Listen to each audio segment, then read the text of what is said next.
அண்மை செய்தியை பார்த்துக் கொண்டிருக்கிறோம்.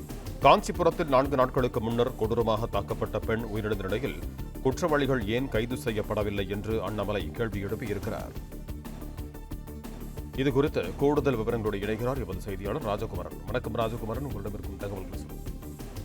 காஞ்சிபுரம் மாவட்டம் திம்மச்சமுத்திரம் அருகில் இருக்கக்கூடிய பாலாஜி நகரின் அரசு ஓட்டுநர் குடியிருப்பு பகுதியில் வசித்து வந்த பெண் 4 நாட்களுக்கு முன்பு கடுமையாக தாக்கப்பட்ட நிலையில் சிகிச்சை பலனின்றி நேற்று உயிரிழந்திருக்கின்றார். அதனை குறிப்பிட்டிருக்கக்கூடிய பாஜக தேசிய பொதுக்குழு உறுப்பினர் அண்ணாமலை, குற்றம் நடந்து 4 நாட்களாகியும் இதுவரை குற்றவாளிகள் கைது செய்யப்படவில்லை. சாலையில் பெண்கள் தனியாக நடந்து செல்லவே அச்சப்படும் சூழலில் தமிழகம் இருக்கின்றது. குற்றங்கள் நடைபெறாமல் தடுப்பது கிடையாது. இந்த அரசு குற்றவாளிகளை உடனடியாக கைது செய்வதும் கிடையாது. தமிழகத்தில் பெண்களுக்கு எதிராக அதிகரிக்கக்கூடிய குற்றங்களுக்கு அரசின் மெத்தன போக்கே காரணம் என்று குறிப்பிட்டிருக்கின்றார். மேலும் காஞ்சியின் திம்மச்சமுத்திரம் பகுதியில் கொலை செய்யப்பட்டிருக்கக்கூடிய, அடித்து தாக்கப்பட்டு தற்பொழுது உயிரிழந்திருக்கக்கூடிய இந்த பெண் வசிக்கக்கூடிய பகுதியிலே டாஸ்மாக் மதுபான கடை இருந்திருக்கின்றது என்பதை குறிப்பிட்டிருக்கக்கூடிய அண்ணாமலை, மது விற்பனை மூலம் கிடைக்கக்கூடிய வருமானமே முக்கியம் என்ற ரீதியில் அரசு செயல்பட்டுக் கொண்டிருக்கின்றது. குடியிருப்பு பகுதிகளுக்கு அருகிலே மதுபான கடைகளை ஏன் நடத்துகின்றார்கள் என்றும் கேள்வி எழுப்பியிருக்கின்றார்.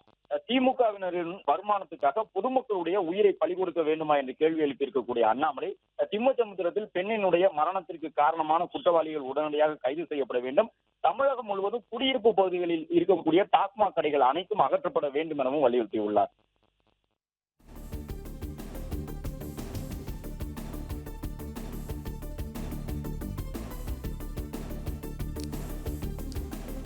நன்றி ராஜகுமாரன், உங்கள் தகவல்களுக்கு.